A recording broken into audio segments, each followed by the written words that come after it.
জাতীয়তাবাদী দল বিএনপি আয়োজিত আজকের ইফতার মাহফিল অনুষ্ঠানের সম্মানিত সভাপতি জনাব ডক্টর খন্দকার মোশাররফ হোসেন, মঞ্চে উপস্থিত স্থায়ী কমিটির সম্মানিত সদস্যবৃন্দ এবং অন্যান্য নেতৃবৃন্দ, ওলেমা মাশায়েখগণ এবং আমার সামনে উপস্থিত ওলেমা মাশায়েখ সহ এতিম বন্ধুরা, সাংবাদিক ভাইরা, আসসালামু আলাইকুম। আজকে বাংলাদেশে রমজানের প্রথম দিন। লন্ডনে আমি যেখানে আছি এখানে দ্বিতীয় দিন চলছে, আমাদের দ্বিতীয় রমজান চলছে, আপনাদের প্রথম দিন। এই প্রথম দিনে ওলেমা মাশায়েখগণ সহ, সম্মানিত ওলেমা মাশায়েখগণ সহ এতিম বন্ধু যারা আজকে এখানে উপস্থিত হয়েছেন বাংলাদেশ জাতীয়তাবাদী দল কর্তৃক আয়োজিত ইফতার অনুষ্ঠানে, আপনাদের সকলকে আমি দলের পক্ষ থেকে আন্তরিক ধন্যবাদ এবং আন্তরিক শুভেচ্ছা জানাচ্ছি। সারাদিন আপনারা রোজা রেখেছেন এবং আমরা যতটুকু জানি ইফতারের আগে একটি দোয়া কবুলের বোধহয় খুব সম্ভব উত্তম একটি সময়। সেই জন্য এই সময় কথা বরঞ্চ আমরা কম বলে যতটুকু সময় পাই আল্লাহর দরবারে হাত তুলে আমরা আমাদের নিজেদের জন্য, নিজেদের আপনজন যারা আছেন তাদের জন্য এবং সর্বোপরি দেশ এবং দেশের মানুষের ভালোর জন্য আমরা আল্লাহর দরবারে হাত তুলতে চাই। আহ তার আগে যতটুকু একটু কথা বলতে পারি, আমি দু একটি কথা আমি আপনাদের সামনে একটু তুলে ধরতে চাই। আমরা সবাই জানি রমজান আমাদেরকে কয়েকটি জিনিস শেখায়। এখানে গুরুত্বপূর্ণ ওলেমা এবং মাশায়েখগণ আছেন, ওনারা এই জিনিসটা আরো ভালোভাবে বলতে পারবেন।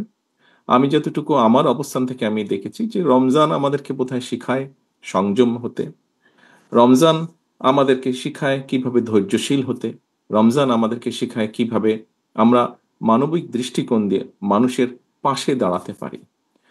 শুধু বোধহয় মানুষই নয়, আল্লাহর সৃষ্টি, প্রতিটি সৃষ্টির পাশে যাতে আমরা, যেহেতু আল্লাহ আমাদেরকে মানুষ সৃষ্টির সেরা জীব হিসাবে সৃষ্টি করেছেন, আমাদের দায়িত্ব নিশ্চয়ই প্রকৃতির যা কিছু আছে, যা যা আল্লাহর সৃষ্টি, সবই আল্লাহর সৃষ্টি, আমাদের আশেপাশে যা আমরা দেখি, যা আমরা যতটুকু জানি, সেই সৃষ্টিকে যতটুকু সম্ভব সৃষ্টির পাশে দাঁড়ানো, সেটিকে রক্ষা করা বা সেটিকে সহযোগিতা করা, সেটিকে যত্ন নেওয়া। সোজা কথা, রক্ষা আল্লাহ করবেন আল্লাহ সৃষ্টিকে, সেটিকে যত্ন নেওয়া, এটি আমাদের রমজান আমাদেরকে শেখায়।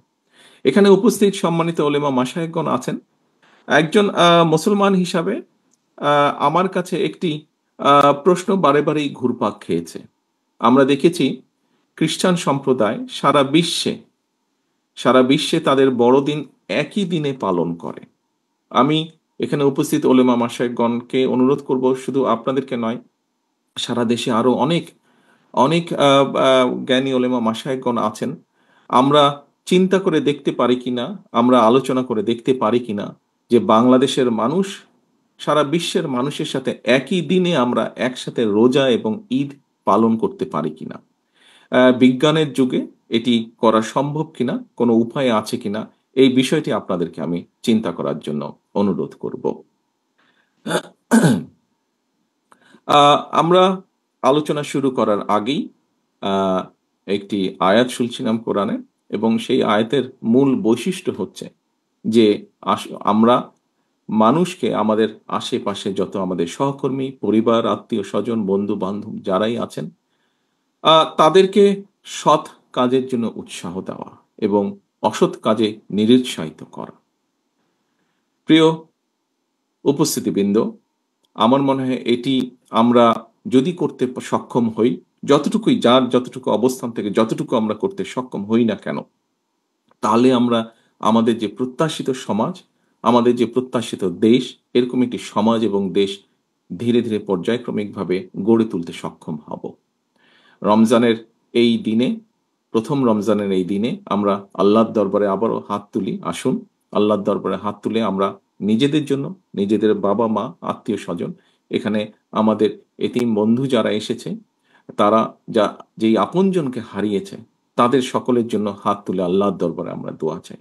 আল্লাহর দরবারে আমরা দোয়া চাই আমাদের এই যে প্রিয় মাতৃভূমি, যেটি আমাদের প্রথম এবং যেটি আমাদের শেষ ঠিকানা, সেই মাতৃভূমিকে যেন আল্লাহ একটি রহমত দেন, যে রহমতের কারণে আমরা প্রতিটা মানুষ, এই দেশের প্রতিটা মানুষ যাতে শান্তিতে আমরা থাকতে পারি, সেই রহমত যাতে আল্লাহ দেন, সেই এটা তার জন্য আমরা আল্লাহর দরবারে হাত তুলে দোয়া চাই। এই বলেই আমি আমার বক্তব্য শেষ করছি। আল্লাহ হাফেজ। বাংলাদেশ জিন্দাবাদ, বাংলাদেশ জাতীয়তাবাদীদের জিন্দাবাদ। আসসালামু আলাইকুম। ধন্যবাদ।